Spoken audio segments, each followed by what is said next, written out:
موضوع الدرس التهديدات للمعاندين، سورة المدثر، تفسير ابن كثير. الحمد لله رب العالمين، والصلاة والسلام على أشرف الأنبياء وسيد المرسلين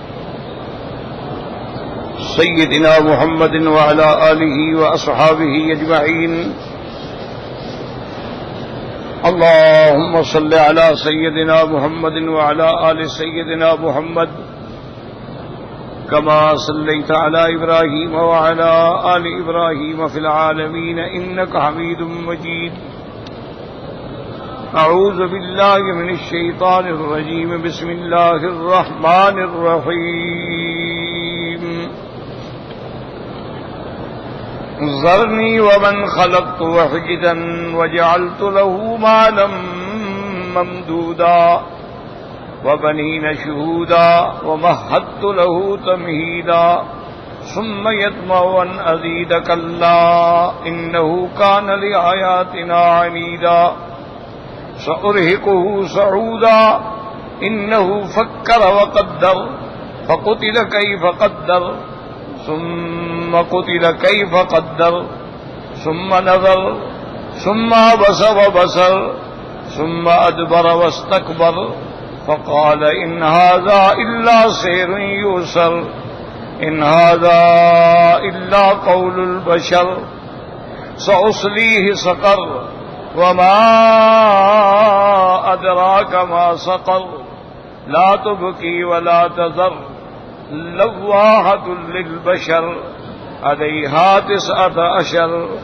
قال المؤلف والمفسر رحمه الله تعالى أدام النفع بعلومه وعلومكم في الدارين آمين إلى أن قال وقد قال ابن أبي حاتم حدثنا أبو زرعة قال حدثنا إبراهيم بن موسى قال حدثنا ابن أبي زائدة أخبرني حارس عن عامر عن البراء رضي الله تعالى عنه في قوله تعالى عليها 19. قال إن رهطا من اليهود سألوا رجلا من أصحاب رسول الله صلى الله عليه وسلم عن خزنة جهنم فقال الله ورسوله أعلم. فجاء رجل فأخبر النبي صلى الله عليه وسلم فأنزل الله تعالى عليه الساعة إذن عليها 19. فأخبر أصحابه وقال أدهم أما إني سائل عن تربة الجنة إن أتوني أما إنها درمكة بيضاء فجاءوه فسألوه عن خزنة جهنم فأهوى بأصحاب كفيه مرتين فأمسك الإبهام في الثاني ثم قال أخبروني عن تربة الجنة فقالوا أخبرهم يا ابن السلام فقال كأنها خبزة بيضاء.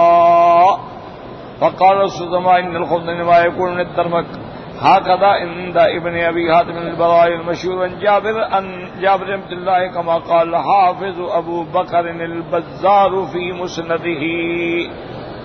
اب مفسر رحمت اللہ علیہ اس کی تفسیر بیان فرما رہے ہیں کہ اللہ نے ارشاد فرمایا ہے کہ علیہا 19 کہ جہنم پر جو اللہ نے خزنت جہنم نگران جو رکھے ہیں ان کی تعداد ہے 19. لیکن یہ بھی بات یاد رکھیں کہ اللہ کے فرشتے جو ہیں ان کو اللہ نے اتنی طاقت اور قوت عطا فرمائی ہے کہ ایک فرشتہ بھی کافی ہے.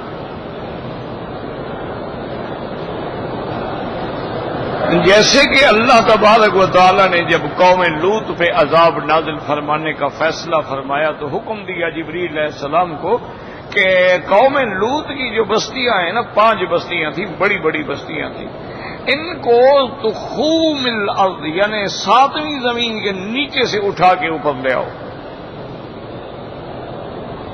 تو حضرت جبریل علیہ السلام فرماتے ہیں کہ میں نے اپنے ایک پر سے ان سب بستیوں کو اٹھا کے آسمان کے قریب کر دیا. اب اللہ نے حکم فرمایا کہ الٹ ڈال. تو فرشتہ تو ایک ہی بڑا ہے، لیکن یہ جو تعداد ہوتی ہے اس میں اللہ کی حکمتیں ہوتی ہیں. بعض علماء نے فرمایا کہ جتنے طبقات جہنم ہیں اس کے مطابق عدد ہے. اللہ عالم. اس کی وجہ یہ ہے نا کہ آپ جیسے دیکھیں کہ جہنم جو ہے لہا سبعۃ ابواب، اس کے 7 دروازے ہیں، اور جنت جو ہے اس کے 8 دروازے ہیں. تو اب اس میں اللہ تعالی کی حکمتیں ہوتی ہیں کہ بھئی دیکھیں نا، اب آپ طواف کر رہے ہیں تو 7 چکر ہیں. آپ صفا مروہ دوڑتے ہیں تو 7 چکر ہیں. آپ آسمانوں پہ نظر ڈالتے ہیں تو 7 آسمان ہیں، 7 سماوات طباقا. آپ زمینوں پہ نظر ڈالیں تو وہاں بھی 7 زمینیں ہیں. وَمِنَ الْأَرْضِ مِثْلَهُنَّ، جتنے آسمان اتنی زمینیں ہیں. تو اس لیے ان میں جو حکمتیں ہیں وہ تو اللہ ہی جانتے ہیں. بعض علماء کرام نے اسرار و حکم کتابیں لکھا ہے کہ اصل وجہ یہ ہے کہ جب آدمی طواف کرتا ہے تو گویا وہ 7 آسمانوں میں اور 7 زمینوں میں نظر دوڑا رہا ہے، چل رہا ہے، چل رہا ہے، چل رہا ہے، اور آخر میں آ کے کھڑا ہوتا ہے کہ یا رب البیت العتیق آہت کے نکاح بنا، مولا آسمانوں اور زمینوں میں تیرے سوا کوئی چھڑانے والا. میں نے ہر لحاظ سے نظر ڈالی ہے. اب صفا مروہ دوڑ رہا ہے، ورنہ دیکھو نا اللہ کو کیا ضرورت ہے صفا مروہ دوڑے آپ یا نہ دوڑیں، کیا ہو جائے، دوڑنے سے کیا ہو جاتا ہے. یہ دوڑنا جو ہے یاد رکھو، یہ چیزیں جو ہیں نا مثلا ہمیشہ یاد رکھا کرو. الحمدللہ یہدینا ویہدیکم اللہ. تو بعض احکام جو ہیں نا وہ تعبدی ہوتے ہیں. کیا مانا؟ بس اللہ کا حکم ہے ہم نے کرنا. ورنہ اب صفا مروہ دوڑنے کی بظاہر آپ دیکھیں کہ دوڑنا جو ہے وہ کیسے عبادت ہو گیا. حالانکہ میرے محبوب نے، محبوب 2 عالم نے، رحمت 2 جہاں نے صلی اللہ علیہ وسلم نے ارشاد فرمایا کہ نماز کھڑی ہو گئی ہے، تم آ رہے ہو تو مت دوڑو، علیکم بالسکینہ، آرام سے چلو. ما ادرکتم فصلوا وما فاتکم فاتموا، جو مل جائے اس میں مل جاؤ، جو بچ جائے بعد میں پوری کر لو، دوڑو نہیں. دوڑنے کا حکم تو فرض نماز کے لیے بھی نہیں ہے. اسی طرح جب حج کے بعد میرے آقا تشریف لا رہے تھے تو صحابہ فرماتے ہیں کہ حضور پاک اشارہ فرما رہے تھے علیکم السکینۃ والوقار، علیکم السکینۃ والوقار. حجاج کرام بھاگو نہیں، آرام سے چلو. تو آخر کیا وجہ ہے کہ بھی یہاں دوڑو؟ دوڑنے میں کیا ہو جاتا ہے؟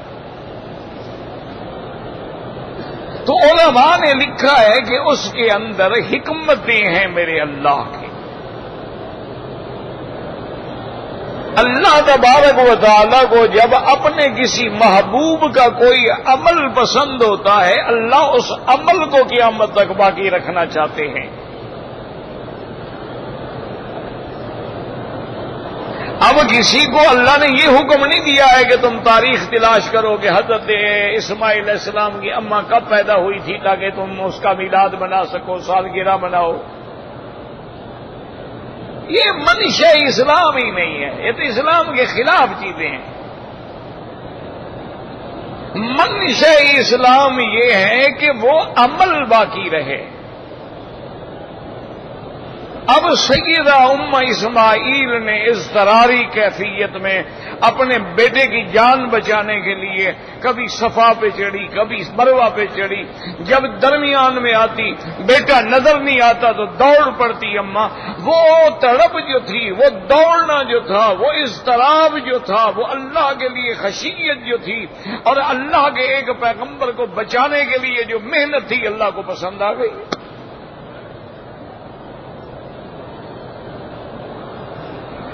اللہ نے اس دوڑ کو قیامت تک باقی رکھ دیا کہ انبیاء بھی دوڑیں گے اور سرکار دو جہاں بھی دوڑیں گے. اس لیے فرمایا ابدأ کما بدأ بہ اللہ ان الصفا والمروۃ من شعائر اللہ. تو وہ تڑپ یاد آئے. اب حاجی جو دوڑے تو وہ سوچے میں کیوں دوڑ رہا ہوں. وہ تڑپ یاد آئے گی، وہ زمانہ وہ وقت یاد آئے گی جب پیغمبر تڑپ رہا ہے اور ماں دوڑ رہی. اور حاجی کو سبق ملے کہ اگر اسماعیل تڑپا ہے اور اماں دوڑی ہے تب پورے عالم کو زمزم ملا ہے. تم بھی بچے چھوڑ کے میرے رستے میں دوڑو گے تو تمہیں بھی میں نعمتوں سے سرفراز کر دوں. وہ سبق ملا.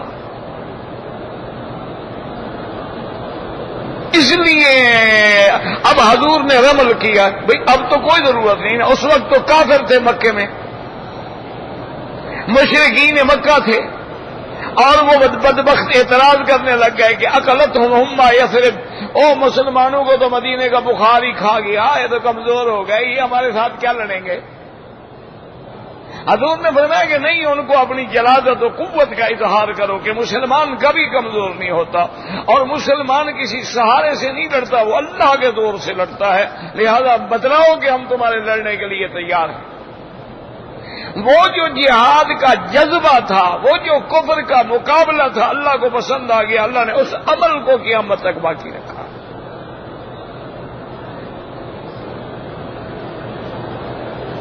اب ہم نے 7 چکر بھی کاٹ لیے، 7 دفعہ صفا مروہ بھی دوڑ لی، اور آخر میں نتیجہ کیا نکلا کہ لا الہ الا اللہ وحدہ. صفا مروہ کا افضل ذکر کیا ہے؟ لا الہ الا اللہ وحدہ نصر عبدہ اعز جندہ ہزم الاحزاب وحدہ لا شیء قبلہ ولا شیء بعدہ. لا الہ الا اللہ وحدہ لا شریک لہ لہ الملک ولہ الحمد. لا الہ الا اللہ حقا حقا تعبدا ورقا. اور آگے رب اغفر ورحم واعف وتکرم وتجاوز اما تعلم انک تعلم ما لا نعلم انک انت اللہ العز الاکرم. اور اس لیے علماء نے لکھا کہ اللہ نے یہ بھی بتلا دیا کہ انسان جب سجدہ کرتا ہے وہ 7 اعضاء پہ سجدہ کرتا ہے. 2 ہاتھ ہوتے ہیں، 2 گھٹنے ہوتے ہیں، 2 پاؤں ہوتے ہیں، اس کے بعد اس کی پیشانی اور ناک ہوتا ہے. اللہ نے فرمایا اگر تم نے میرے آگے ان 7 اعضاء پہ سجدہ کیا اور میری دربار میں گر گئے، میں تمہیں 7 جہنم کے دروازے ہی بند کر دوں گا.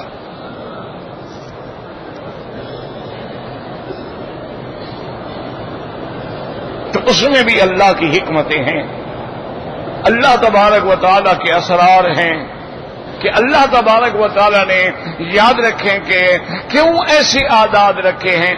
اور بعض علماء نے فرمایا کہ 19 خزن ہے جہنم کا معنی یہ نہیں کہ بس 19 ہیں، یہ 19 تو بڑے ہیں، ان کے تابع اللہ جانے کتنے ہیں. اس کو دیکھیں نا جی، قرآن پاک کہتا ہے قُلْ يَتَوَفَّاكُمْ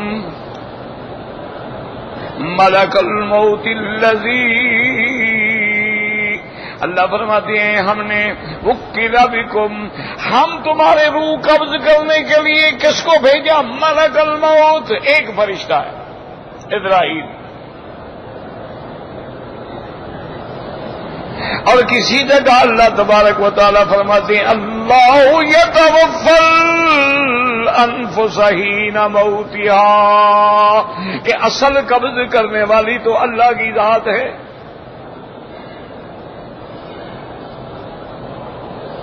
اسی طرح اللہ تبارک و تعالیٰ تیسری آیت میں فرماتی ہیں کہ توفت رسلنا،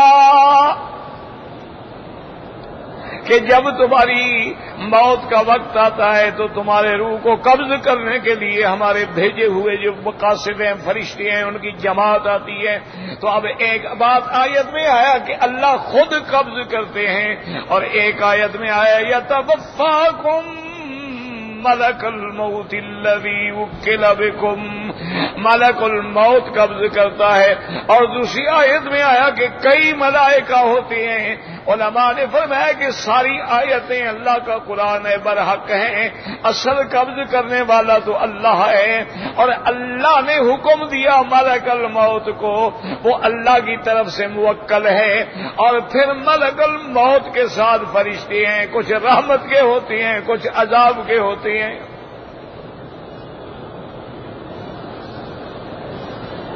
اسی لیے قرآن کہتا ہے ان الذین قالوا ربنا اللہ ثم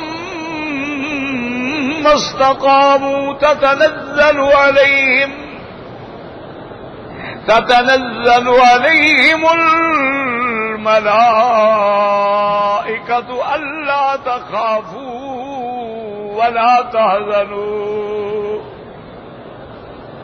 وَأَبْشِرُوا بِالْجَنَّةِ الَّتِي كُنتُمْ تُوعَدُونَ نَحْنُ أَوْلِيَاؤُكُمْ۔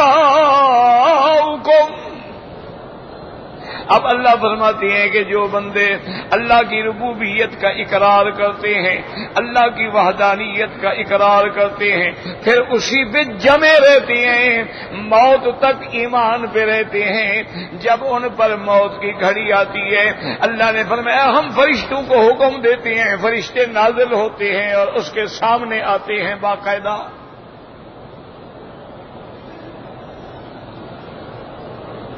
مسلمانوں، خدا کے لیے کبھی اللہ کے قرآن میں بھی غور کیا کرو۔ اسی لیے دشمنوں نے ایک ایسی چال چلی ہے نا جی کہ ہر بندے کے ہاتھ میں موبائل ہے، انٹرنیٹ ہے، لیپ ٹاپ ہے، آئی پیڈ ہے، اس کو ان میں ایسا مبتلا کر دیا ہے، اس کو اور کسی طرف ہوش ہی نہیں۔ بچے ہیں بیٹھے ہیں ساری رات اللہ کے اس قہر پہ بیٹھے ہوئے، اور اس میں دنیا کی ہر لعنت موجود ہے۔ ویسے اس کے اندر اور چیزیں بھی ہیں، خیر بھی ہے، علم بھی ہے، سارا سیاستہ بھی اس کے اندر ہے، فقہ مذہب المذاہب الاربع بھی اس کے اندر ہے، علم میراث بھی اس کے اندر ہے، یعنی مکتبہ شامل ہے جو ہے اس کے اندر تقریباً 60,000 سے زیادہ کتابیں اس کے اندر ہیں۔ لیکن وہ کون پڑھے گا؟ وہ تو کوئی قسمت والا پڑھے گا نا۔ ہم نے تو گیم کھیلنی ہے نا، ہم نے تو چیٹنگ کرنی ہے۔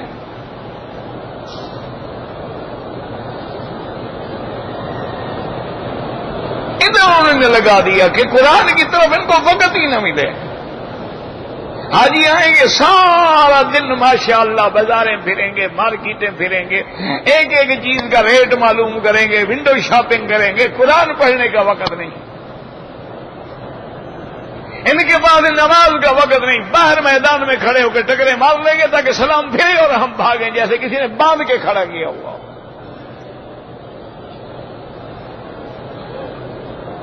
سارا حرم آگے خالی پڑا رہے گا، سارا انڈر گراؤنڈ خالی پڑا ہوگا، ساری اوپر کی مندریں خالی پڑی ہوں گی۔ حاجی باہر سڑک پہ کھڑا ہے تاکہ جان چھوٹے نا جی، فرض اتارنے آیا ہے نا، نماز پڑھنے تو نہیں آیا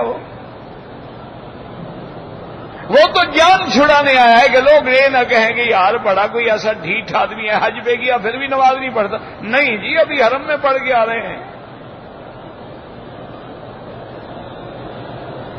یہ نہیں پتا کہ کہاں پڑھی ہے، یہ نہیں پتا کہ نماز میں کیا پڑھا گیا ہے۔ مثلا آج امام صاحب نے نماز میں کیا پڑھا ہے، اس کا سوال ہی ادھر توجہ ہی نہیں ہے نا۔ ایک فرض ہے، کھڑے ہیں اللہ اکبر السلام علیکم السلام علیکم،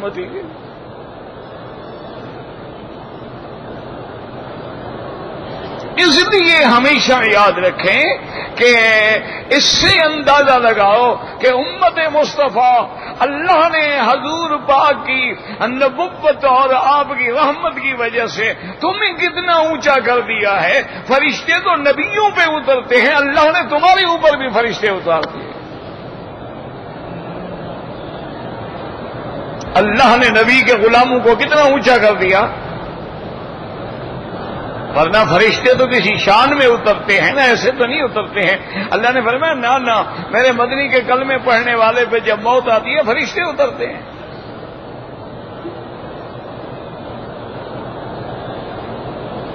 اور کبھی اس پہ بھی غور کیا ہے کہ موت پہ اترتے ہیں، پیدا ہونے کے وقت تو نہیں اترتے. جب بچہ پیدا ہوتا ہے اس وقت تو فرشتے نہیں آتے، اس وقت تو ہمیں حکم ہے کہ بھی اذان کہو. اور یہاں تو ایک دو نہیں، جماعت فرشتوں کی. تتنزل علیہم الملائکہ، اور آگے جمع کا صیغہ ہے نحن اولیاؤکم فی الحیات الدنیا وفی الآخرہ ولکم فیہا ما تشتہی انفسکم. یعنی ہم تمہارے ساتھی ہیں، ہم تمہارے دوست ہیں. فرشتے آ رہے ہیں، اس میں بھی حکمت ہے. اللہ نے فرمایا ہم زندگی میں نہیں اتارے، پیدائش کے وقت میں نہیں اتارے، کہیں فرشتوں کے اترنے کی وجہ سے اس کا دماغ خراب نہ ہو جائے، یہ کہیں نبوت کا دعویٰ نہ کر بیٹھے. ہم نے مرنے کے وقت اتارے. اب کیا کرے گا دعوے کر کے؟ ہم نے موت کے وقت اتارے ہیں. اب تو مرنا ہے، آگے قبر نظر آ رہی ہے. اب کیسے مرزا قادیانی بن سکتا ہے؟ ورنہ فرشتہ نظر آ جائے تو آدمی تو پھر بھولا ہی نہیں سمائے گا. دیکھا نہیں ہے کہ بعض لوگوں کو خواب میں کوئی بات نظر آ جائے یا زیادہ ذکر کریں اور کوئی چیز ایسی نظر آ جائے بس سبحان اللہ، وہ تو سمجھتے ہیں ہم آسمان پہ پہنچ گئے، باقی 1-2 میٹر کا فاصلہ رہ گیا ہے.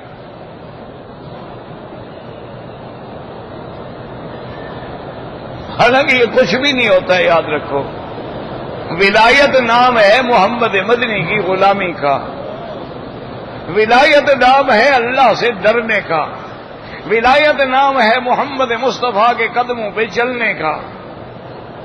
ولایت اگر ولی بننا ہے تو پھر فاتبعونی یحببکم اللہ. اللہ نے فرمایا مدنی کہہ دو کہ جو میری اتباع کریں گے یہ نہیں، اللہ ان سے محبت کریں گے، وہ اللہ کے محبوب بن جائیں گے. اور جب محبوب بن جائیں تو کوئی اپنے محبوب کو جہنم میں ڈالتا ہے؟ کوئی اپنے محبوب کو آگ میں ڈالے گا؟ ہاں اگر تم محبوب نہ بنو اور مغضوب بن جاؤ، غیر المغضوب علیہم ولا الضالین، تو پھر جہنم کے دروازے کھلے ہوئے ہیں. تو اس لیے یاد رکھیں کہ خزنہ جہنم جو ہے وہ 19 ہیں، لیکن یہ گویا کہ ہیڈ ہیں. ان ایک ایک کے نیچے کتنے ہیں اللہ عالم.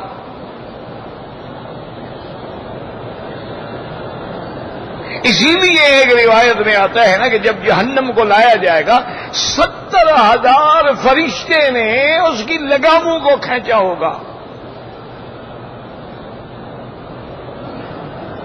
70,000 فرشتہ. وجیء یومئذ بجہنم،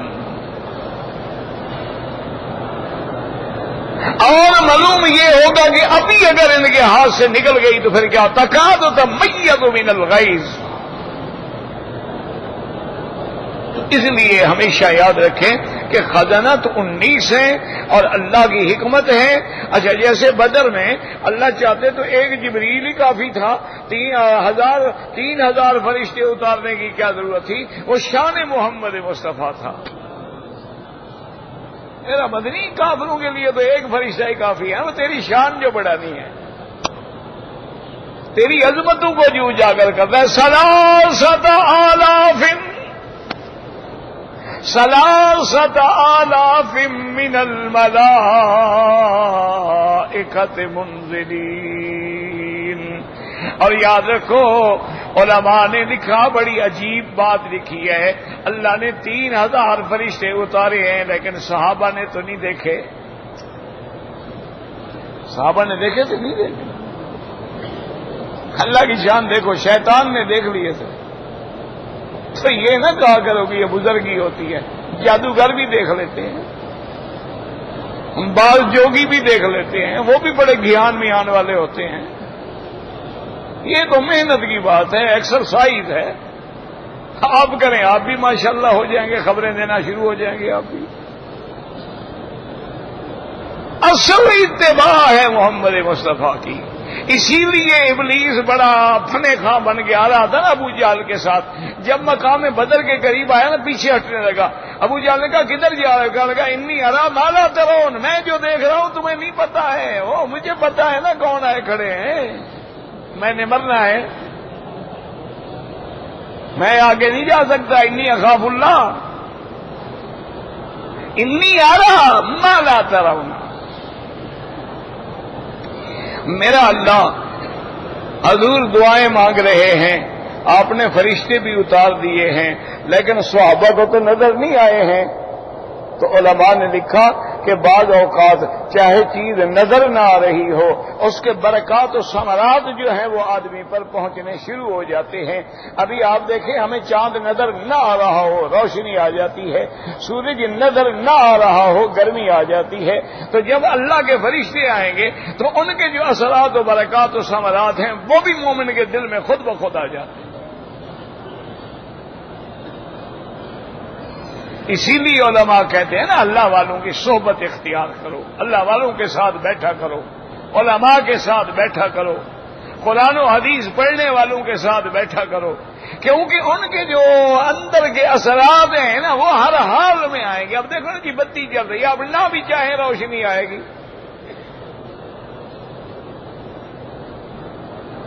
آپ نہ بھی چاہیں، آپ آنکھیں بھی بند کر رہے ہیں روشنی تو کھڑی رہے گی۔ تو اولیاء اللہ کے اندر بھی تو نور ایمان ہوتا ہے نا، اس کی روشنی کا اثر تو آئے گا، آپ چاہے نہ بھی لینا چاہیں اثر تو آئے گا۔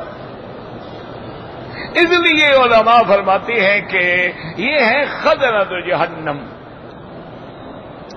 اور یہی وہ خزنہ جہنم ہے جو کافروں سے کہیں کہ ما سلککم فی سقر، یہی خزنہ جہنم۔ وَسِيقَ الَّذِينَ كَفَرُوا إِلَى جَهَنَّمَ زُمُرًا حَتَّى إِذَا جَاءُوهَا فُتِحَتْ أَبْوَابُهَا وَقَالَ لَهُمْ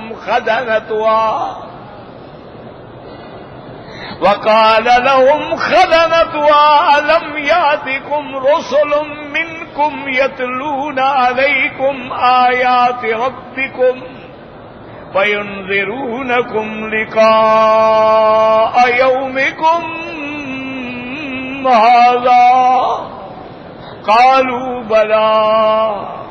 تو خزنہ جہنم، اسی طرح ان کا جو سردار ہے اس کا نام مالک ہے، اس لیے قرآن کہتا ہے وَنَادَوْا يَا مَالِكُ لِيَقْضِ عَلَيْنَا رَبُّكَ قَالَ إِنَّكُمْ مَاكِثُونَ۔ وہ جہنمی چیخیں گے، کہیں گے اے خزنہ جہنم، اے دروغہ سردار، اپنے رب سے کہو ہمیں موت دے دے تاکہ ہم اس عذاب سے بچ جائیں۔ اللہ کے فرشتے کہیں گے بدبختو چیخو نہ چیخو، اب پڑے رہو، تم نے ہمیشہ جہنم میں جلنا ہے۔ تو اس لیے وہاں دہشت کے لیے اللہ نے 19 فرشتے کھڑے کیے ہیں، ورنہ تو فرشتہ تو ایک بھی کافی ہوتا ہے۔ فرشتے کے اندر تو اتنی بڑی اللہ نے طاقتیں رکھی ہیں، اس کے اندر اتنی اللہ نے بڑی قوتیں رکھی ہیں۔ اللہ تبارک و تعالی رحم فرمائے کہ وہ اگر ایک دفعہ بھی ابلیس کو دھکا دیں تو وہ پتہ نہیں سینکڑوں ہزاروں میل دور جا کے گر جاتا ہے۔ اسی لیے اب شیطانوں نے اوپر جانا چھوڑ دیا ہے نا، کیونکہ اوپر انتظار میں کھڑے ہیں، اللہ نے جو شہاب بنائے ہیں۔ تو اس لیے فرمایا علیہا 19۔ اب اس حدیث میں آیا کہ ایک جماعت ہے، ان رہطن من الیہود، یہودیوں کی ایک جماعت نے حضور پاک کے صحابی سے مسئلہ پوچھا۔ یہودی بھی پوچھتے تھے، لیکن پوچھنے کا مقصد دین نہیں ہوتا تھا، طنز ہوتی تھی، امتحان ہوتا تھا۔ انہوں نے کہا کہ بھائی ہمیں یہ بتلاؤ، تم حضور پاک کے صحابی ہو، ہمیں خزنہ جہنم کے بارے میں بتلاؤ کہ جہنم پہ جو فرشتے ہوں گے وہ کتنے ہوں گے؟ اس نے کہا جی میں تو نہیں جانتا، اللہ و رسولہ عالم، اللہ جانے، اللہ کا رسول جانے، مجھے تو پتہ نہیں ہے۔ اسی لیے حکم ہے کہ اگر مسئلہ نہیں جانتے ہو تو کہہ دو میں نہیں جانتا۔ یہ جو ہوتا ہے نا جانے نہ جانے، لیکن حاجی نے مسئلہ بتلا ضرور دینا ہے۔ تمام حاجی ماشاءاللہ 90% خود مفتی بنے ہوئے ہیں۔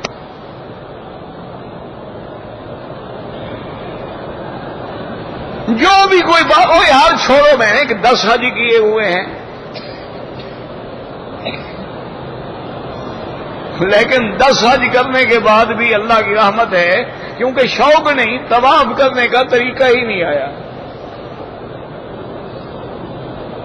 یہ جو ہم طواف کر رہے ہیں نا، ادھر ٹکر مارو، ادھر ٹکر مارو، ادھر نکل جاؤ، ادھر نکل جاؤ، اچھا کیا حال ہے بھی خیریت ہے، اچھا ٹھیک ہے میں ذرا فارغ ہو گیا تو طواف کیا فی امان اللہ۔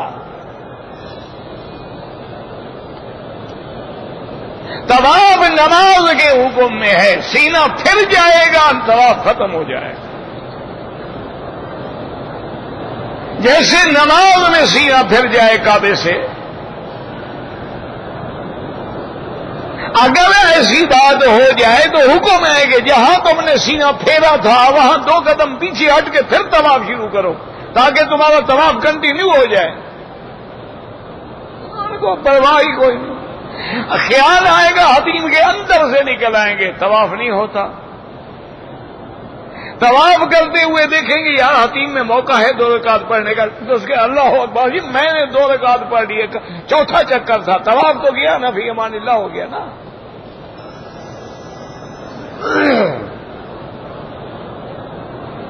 رکن یمانی پہ آئیں گے تو بائیں ہاتھ میں، دائیں ہاتھ میں جوتے ہیں، بائیں ہاتھ سے استلام کر رہے حاجی ہے۔ اللہ کے بندے دائیں ہاتھ سے استلام کرنا ہے، بائیں ہاتھ سے استلام کرنا تو خلاف سنت ہے۔ اچھا رکن یمانی پہ آ کے کہنا اب اسے اللہ اکبر وللہ الحمد، آگے کیا پڑھنا ہے کوئی پتہ نہیں۔ وہ کتابوں میں لکھا ہوا ہے ربنا آتنا، بس یہ بھی پڑھ لیتے۔ حالانکہ رکن یمانی پر جو دعا ہے وہ ہے اللہم انی اسألک العفو والعافیہ۔ اب اس کے بعد بنے ربنا آتنا فی الدنیا حسنۃ۔ اچھا حاجیوں نے اپنا ایک قرآن شریف بنایا ہوا ہے ماشاءاللہ، ربنا آتنا فی الدنیا حسنۃ وفی الآخرۃ حسنۃ وقنا عذاب النار یا عزیز یا غفار۔ یہ نعوذ باللہ کس نے کہا ہے آپ کو کہ قرآن کے ساتھ ملاؤ؟ ادخلنا الجنت والابرار یا عزیز یا غفار، یہ تو منع ہے، کیوں قرآن کے ساتھ تم لاحقہ لگا رہے ہو؟ قرآن کی دعا جب تک ہے بس انہی تک مانگو۔ اگر آپ نے وہ دعا مانگنی ہے تو پہلے مانگ لو، بعد میں مانگ لو، کسی دوسرے چکر میں مانگ لو، لیکن آیت کے ساتھ تو نہ لگاؤ نا کہ ہر بندے کے دماغ میں یہ آیا ہے کہ اس کے بعد یہ ہر حال پڑھنا ہے۔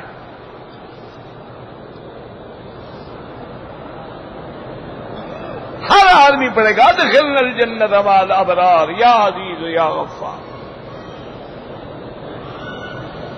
کتنے حاجی ہیں کہ طواف کرانے والا کہے گا نا الشوط الاول، پہلا چکر، وہ بھی کہیں گے الشوط الاول، سمجھتے شاید یہ بھی دعا ہے۔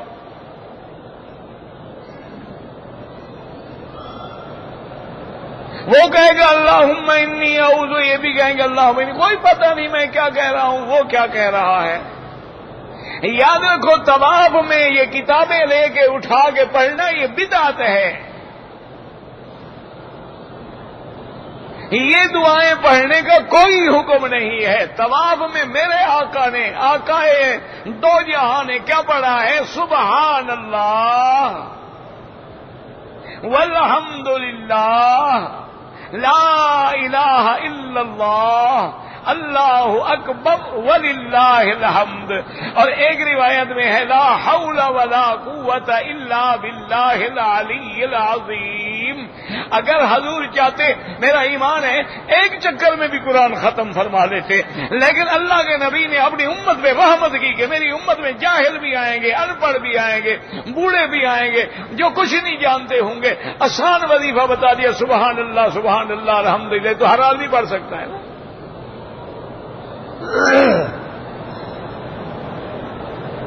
آپ طواف میں درود شریف پڑھیں, آپ طواف میں کلمہ طیبہ پڑھیں, آپ طواف میں آیت کریمہ پڑھیں جس میں تیرا دل لگے. یہ نہیں کہ تو کتاب کو دیکھ رہا ہے کہ میں پتہ نہیں صحیح بھی پڑھ رہا ہوں یا نہیں کر رہا ہوں. اسالوں کا رزقا کوئی پتہ نہیں اس کو. یہ کون سا طواف ہے بھائی؟ طواف کا تو معنی یہ ہے کہ مولا آج میں تیرے دروازے پہ آیا ہوں اور تیرا کرم ہے کہ تو مجھے وہاں لایا ہے جہاں 1,24,000 پیغمبر نے چکر لگایا.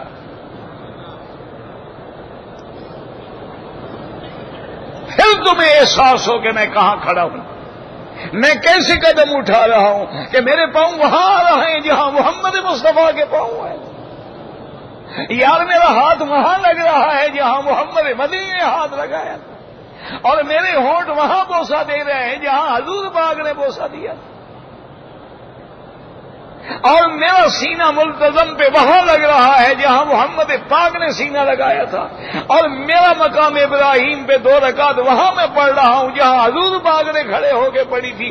جب یہ تیرا تصور ہوگا, ایمان سے کہ پھر تو ٹیلی فون پہ باتیں کرے گا بیوی سے.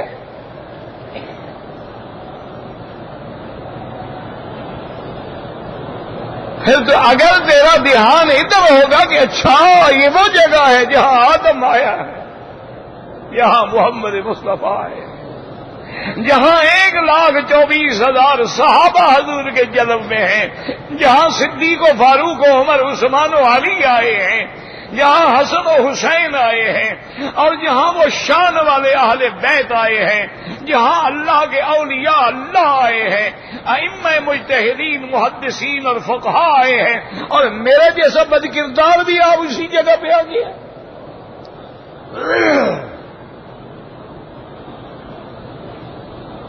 اس لیے جب یہ شوق ذوق ہوگا, اسی لیے کسی نے کہا تھا کہ چوں طواف کعبہ رفتم, کہ جب میں کعبے کے طواف کی طرف جا رہا تھا تو مجھے آواز آ رہی تھی کہ اے بندے, تو نے کعبے کے باہر کیا کیا ہے کہ آج اندر بھی آ گئے ہو.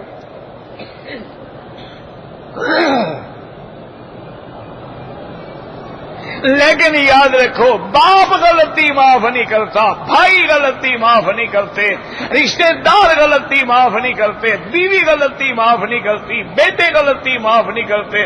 وہ ارحم الراحمین ہے, کہتے ساری آسمان و زمین کے برابر گناہ لے کے آ جاؤ, میں اتنی بڑی رحمت لے کے معاف کر دوں گا.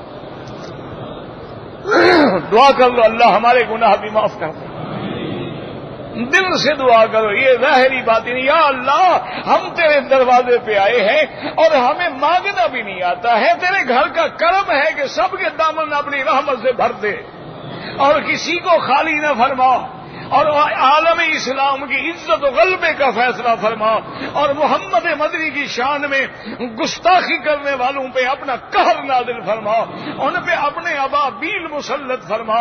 اللہم سلط علیہم کلبا من کلابک, یا اللہ ان پر اپنے جنگل کے کتوں میں سے کسی کتے کو مسلط کر دے.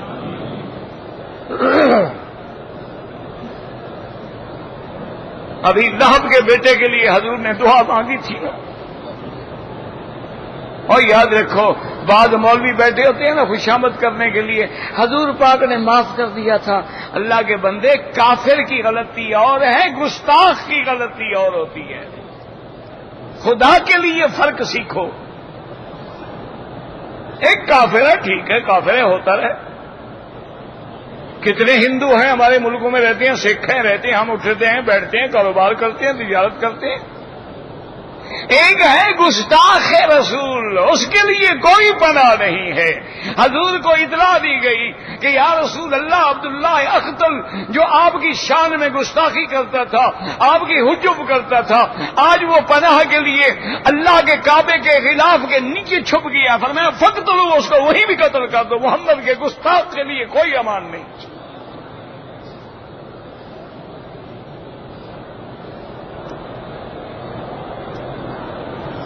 ابھی لہب کے بیٹے نے جب گستاخی کی، حضور کی طرف تھوک دیا۔ لا حول ولا قوت الا باللہ العلی العظیم۔ یا اللہ ہمیں حضور کی بے ادبی سے بچانا۔ یا اللہ آپ کی شان میں کوئی بھول سے بھی کلمہ نکلے تو معاف فرما دینا۔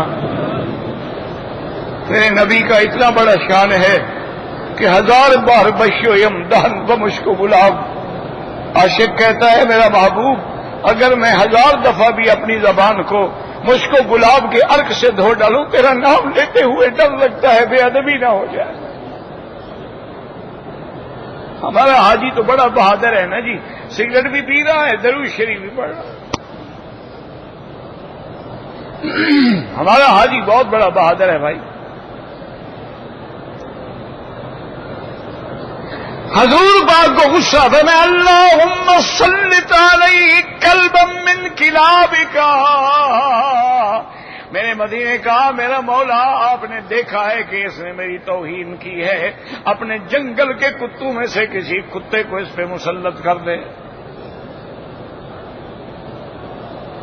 اب وہ تجارت کے لیے نکلا، ابو لہب نکلا تجارت کے لیے۔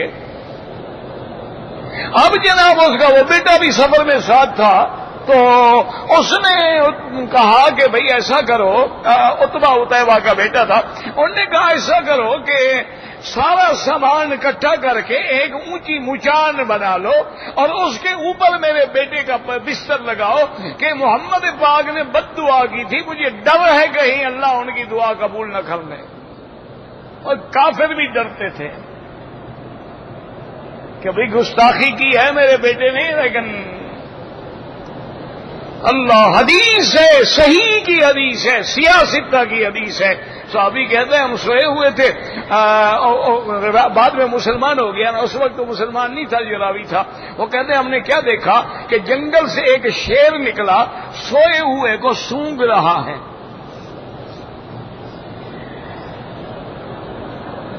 مسئلہ سمجھ آیا کہ جو میرے نبی کا گستاخ ہوگا اس سے بدبو آئے گی، جو عاشق ہوگا اس کی قبر سے بھی خوشبو آئے گی۔ دعا کرو اللہ ہمارے خاتمے ایمان پہ فرما دو۔ وما ذلک علی اللہ بعزیز، یا اللہ آپ کے آگے کیا مشکل ہے، آپ کے آگے کیا مشکل ہے کہ ہماری قبروں کو بھی باغ جنت بنا دے، ہماری قبروں میں بھی جنت کی خوشبوئیں پیدا فرما دے۔ یعنی جنگل کا شیر ہے، جنگل کا جانور ہے، سونگ رہا ہے کہ وہ مدنی کا گستاخ کدھر ہے، ہوا نہیں آ رہی۔ بات سمجھو کیا مانا۔ آج بھی دنیا میں آپ کے پولیس والوں کے پاس کتے ہوتے ہیں نا، ان کو نشہ سنگھا دیا جاتا ہے تو وہ جناب پکڑ لیتے ہیں کہ اس صندوق میں نشہ ہے، یہ قاتل جا رہا ہے، آگے قاتل کو پکڑ لیتے ہیں، چور کو پکڑ لیتے ہیں۔ اللہ نے اس جنگل کے کتے میں محمد کے گستاخ کی ہوا رکھ دی کہ جاؤ پہچانو۔ کہتے ہیں جب سب سونگ لیا، دور سے جا کے پھر اس نے چھلانگ لگائی اور سیدھا اس گستاخ رسول پہ آئے اور ٹکڑے ٹکڑے کر دے۔ اس لیے مسلمانوں ہم کمزور ہیں، ہم بے بس ہیں، ہمارے پلے میں کچھ نہیں ہے۔ اس لیے دعا کر دو کہ یا اللہ جنہوں نے تیرے مدنی کے شان کے خلاف فلمیں بنائی ہیں، کارٹون بنائے ہیں، بندے کچھ نہ کریں، تو قادر ہے کوئی اپنا جنگل کا کتا ان پہ مسلط کر دے جو انتقام لے تیرے مدنی کی شان کا اور دنیا کے لیے ان کو عبرت بنا دے۔ ہم کیا ہیں، ہم تو کچھ بھی نہیں ہیں۔ اس لیے یاد رکھیں کہ اللہ تعالی کی ہر چیز میں حکمتیں ہیں. وما ذلک علی اللہ بعزیز. اور دعا کرو اللہ ہماری حاضری قبول فرما لے, اللہ ہمیں عبادات کا ذوق عطا فرما دے, اللہ ہمیں اپنا شوق عطا فرما دے, اللہ ہماری دلوں کو نماز میں لگا دے, اللہ ہمیں اپنا بنا دے, اور اللہ ہمیں اپنے اولیاء اللہ کی صحبتوں سے مالا مال فرما دے.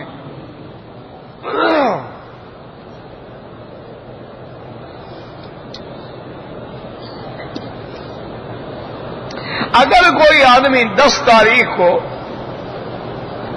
10 ذی الحجہ کو طواف زیارت نہ کر سکے, کوئی بات نہیں, عصر کے بعد مغرب کے بعد کر لے, رات کو کر لے, 11 کو کر لے, 12 کی رات کر لے, 12 کا سارا دن کر لے. امام ابو حنیفہ رحمۃ اللہ علیہ کے نزدیک 12 تاریخ کے سورج ڈوبنے سے پہلے کر لے. بعض ائمہ فرماتے ہیں 13 ذی الحجہ تک کر لے, بعد میں بھی ہو سکتا ہے لیکن دم پڑ جائے گی.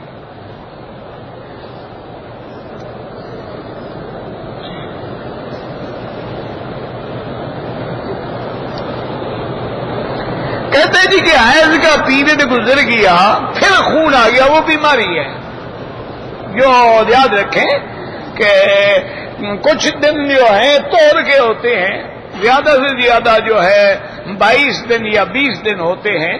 تو بہرحال اگر پھر ہفتے کے بعد پھر خون شروع ہو گیا مانا بیماری ہے. نماز بھی پڑھ سکتی ہیں, طواف بھی کر سکتی ہیں, سب کر سکتے ہیں. میرے دوست نے اپنی بیوی کو گھریلو جھگڑے میں 3 طلاقیں دے دی, 3 پکی ہو گئی.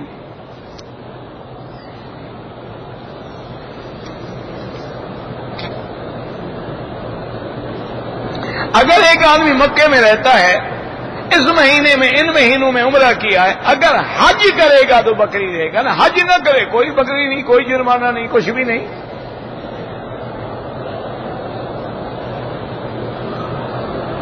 ایک لڑکا ایک لڑکی سے نعوذ باللہ گناہ کا تعلق تھا, اب نکاح کیا, چلو دونوں نے توبہ کر لی, نکاح کر لیا, بات ختم ہوگی, اللہ معاف کرے.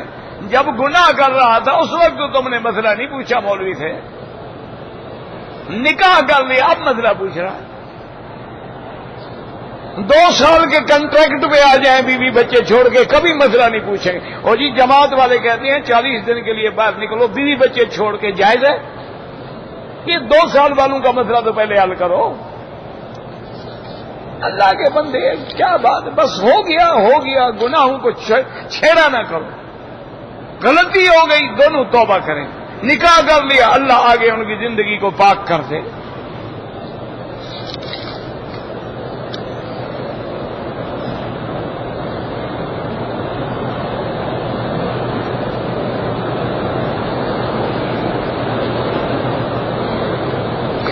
خامن نے کہا تو میں طلاق دے دوں گا, گی سے طلاق نہیں ہوتی. دی تو نہیں نا, کہا دے دوں گا, اس سے طلاق نہیں ہوتی.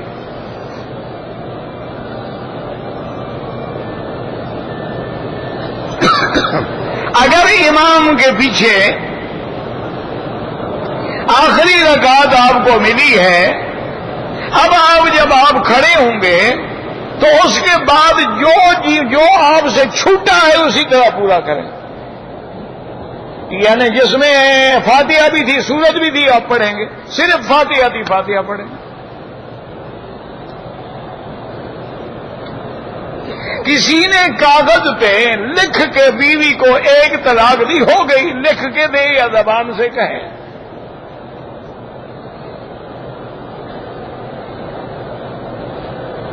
ایک عورت 6 مہینے کی حاملہ ہے, بظاہر تو تندرست ہے لیکن حاملہ ہے, ویل چیئر پہ صفا مروا دوڑ لے, کوئی بات نہیں, حمل کو تکلیف ہوتی ہے نا. اگر کوئی فوت ہو گیا ان کا حج عمرہ ہو سکتا ہے. ہمارے یہاں سندھ میں سیلاب آیا ہے, بھائی وظیفے کیا ہیں, اللہ کے آگے استغفار کرو, اللہ سے معافی مانگو, یہ اللہ کے عذاب ہے. کبھی پانی نہیں ملتا, کبھی سیلاب آ جاتا. انا للہ و انا الیہ راجعون. اگر آدمی موزے پہن کے طواف کرے, کر سکتا ہے.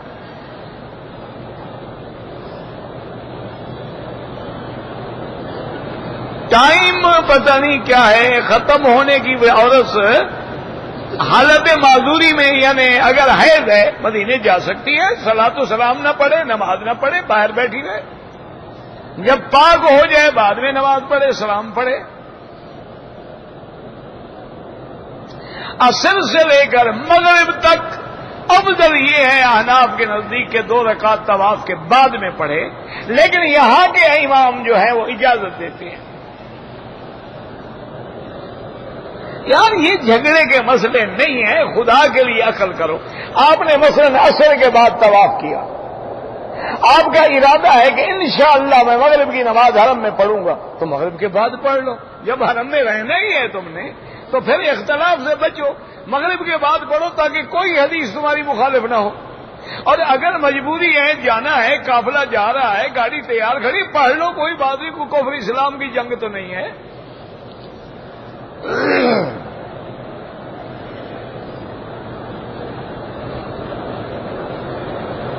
اگر کوئی حنفی مغرب کی اذان کے بعد 2 رکعت پڑھ لے کچھ نہیں ہوگا، کوئی آسمان نہیں ٹوٹ پڑے گا، اور اس کے لیے افضل ہے کہ نہ پڑھے۔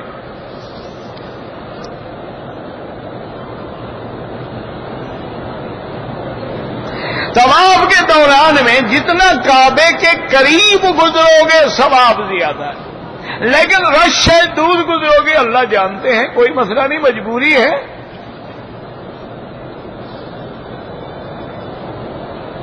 اگر طواف کے دوران وضو ٹوٹ جائے چھوڑ دو طواف، جا کے وضو کرو اور پھر طواف پورا کرو۔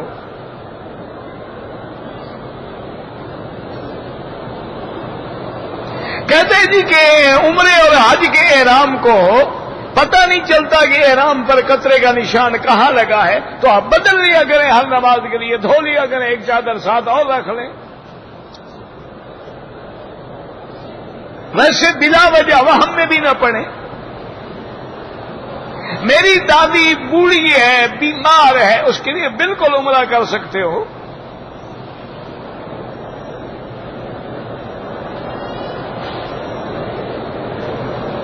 بہرحال اگر آپ کو قطرے آتے ہیں ہر نماز کے لیے نیا وضو کرو، پڑھتے رہو، کوئی بات، مجبور ہے آپ۔ میں نے غلاف کعبہ کو ہاتھ لگایا، چوم لیا، اگر تمہیں عطر نہیں لگا ہے تو کوئی بات نہیں، یا فوراً دھو ڈالا ہے تب بھی کوئی بات نہیں۔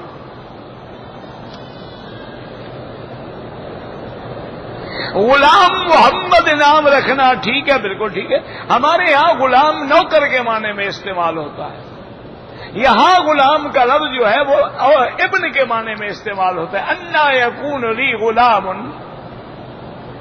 بہرحال کوئی حرج نہیں۔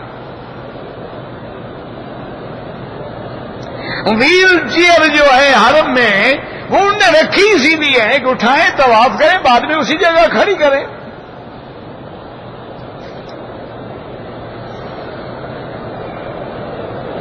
اگر ہم مسجد عائشہ سے عمرہ کریں یا مدینے سے، لا شک مدینے والا عمرہ افضل ہے، وہ تو میقات سے کر رہے ہو، یہ تو ہل سے ہے۔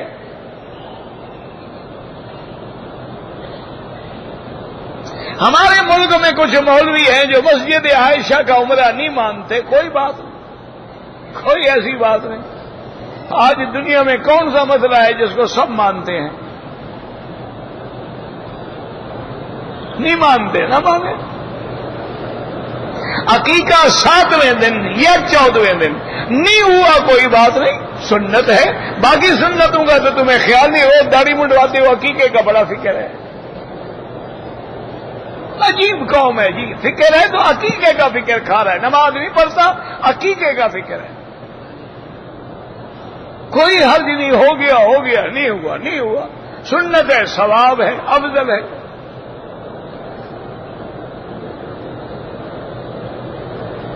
میں 3 مہینے پہلے آیا تھا، عمرہ کیا تھا، اب کوئی عمرہ نہ کرو، تمہارا حج افراد ہوگا، حج کی بکری تم پر لازم نہیں ہے۔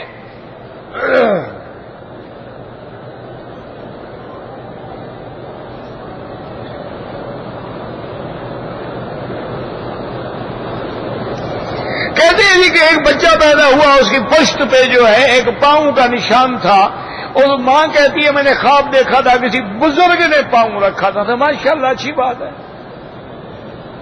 نہ اس نے تمہارے پیٹ کے اندر پاؤں رکھا تھا یا باہر رکھا تھا۔ اچھا بزرگ ہے جو غیر محرم عورتوں پر پیر رکھتا ہے، اچھا ولی اللہ ہوا بھائی۔ غیر محرم عورت کو تو دیکھنا حرام ہے، پاؤں کیسے رکھا؟ بس گھڑے ہوئے خواب ہیں۔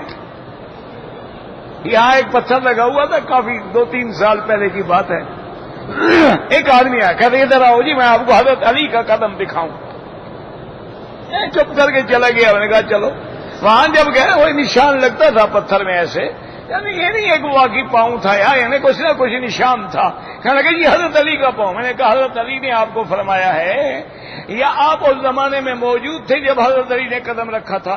کہتے جی کہتے ہیں۔ میں نے کہا یہ پتھر تو خدا کے بندے ابھی 1 سال ہوا ہے لگا ہے، حضرت علی کو فوت ہوئے تو 1200 سال گزر گئے۔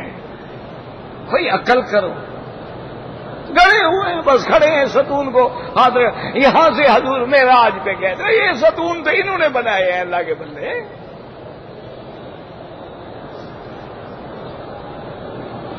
اللہ اکبر۔ کہتے جی کہ پاکستان میں میزان بینک ہے، میں نے سنا ہے کہ وہ اسلامی طریقے پہ چلتے ہیں، اللہ عالم، میں نے سنی بات، جانتا نہیں ہوں۔ سنا یہی ہے کہ ایک اسلامی بینک ہے، میزان ہے، اسی طرح برکہ ہے، اسی طرح استثمار الخلیج ہے، اسی طرح الفلاح ہے، اور بھی کئی بینک ہیں جو اسلامی اصولوں پہ چل رہے ہیں۔ اللہ عالم، سنا ہے، نہ میں نے پڑھا ہے نہ میں نے ان کے شرائط دیکھے، لیکن ٹھیک ہوگا انشاءاللہ۔ پیشاب کے قطرے آتے ہر نماز کے لیے نیا وضو کرو، یعنی مغرب کا جو وضو ہے عشاء تک آپ نفل پڑھیں، طواف کریں، سب کچھ جائے، عشاء کے لیے پھر وضو کرنا ہوگا۔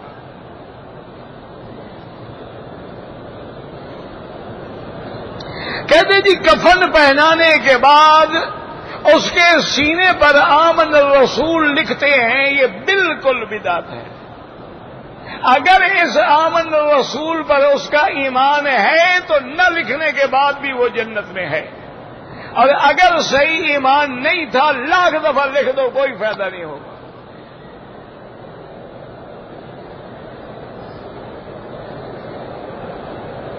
بہرحال آپ نے عمرہ نہیں کیا شوال ذی القعدہ میں، آپ کا حج افراد ہوگا۔ کہتے جی کہ ہم صدقہ و خیرات کرنا چاہتے ہیں۔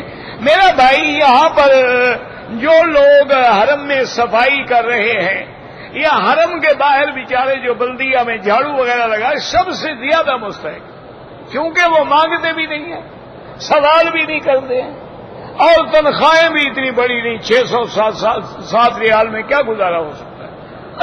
اچھا اسی طرح کچھ معذور ہوتے ہیں اور طالب العلم ہوتے ہیں، مدرسے ہیں، وہاں دے دیں۔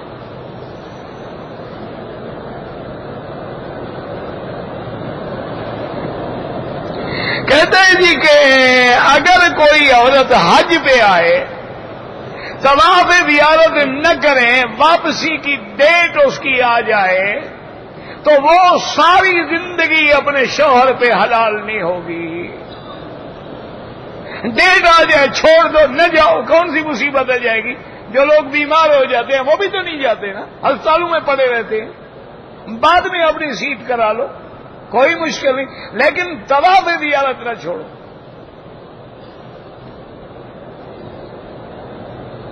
کہتے جی کہ ہمیں مکتب والے 7 اور 8 کی درمیانی رات میں نہ لے جائیں گے، کوئی بات نہیں، جائز ہے۔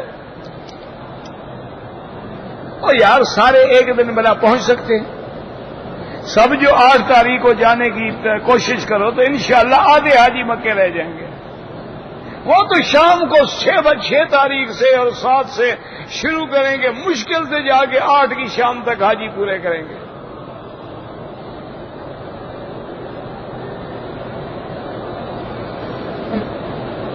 ہم پاکستان سے آئے ہیں، ہم نے عمرہ کر لیا ہے، اب ہم مدینہ منورہ جائیں گے تو وہاں سے حج کران کا احرام باندھ سکتے ہیں؟ نہیں باندھ سکتے۔ حج قران ہوتا ہے اپنے میقات سے آتے ہوئے آپ احرام باندھتے ہیں، اور پھر بعض علماء تو کہتے ہیں قربانی کا جانور بھی ساتھ ہو۔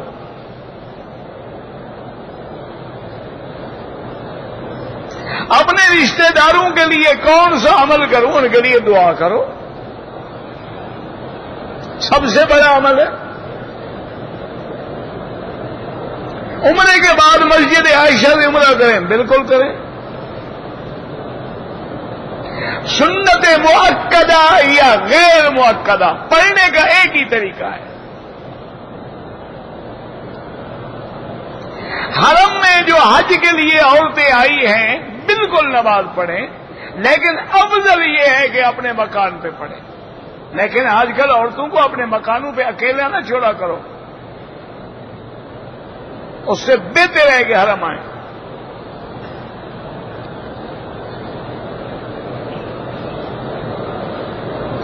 اگر ایک آدمی نے عمرے کے بعد ٹک لگائے بالوں کو، دم پڑ گئی، بال بھی کٹوائے اور دم بھی ادا کرے، سارے سر پہ اس طرح پھیریں یا سارے سر کے بال کاٹیں کہ چوتھا حصہ بالوں کا کٹ جائے سارے سر کا۔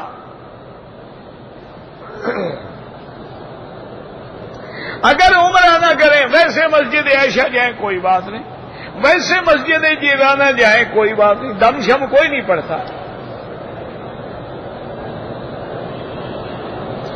اگر ایک آدمی نے طواف کر لیا، صفا مروہ نہیں دوڑا، سر پہلے مڈا دیا، دم پڑ گئی،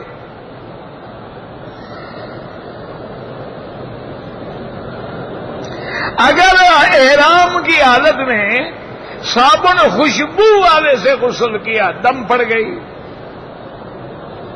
اگر خوشبو والا نہیں تھا تو کوئی دم نہیں، سادہ پانی سے نہا لے کوئی دم نہیں، بغیر خوشبو والا صابن رکھ لو کوئی دم نہیں، کپڑے دھونے والا لے لیا، کیا مشکل ہو جاتی ہے؟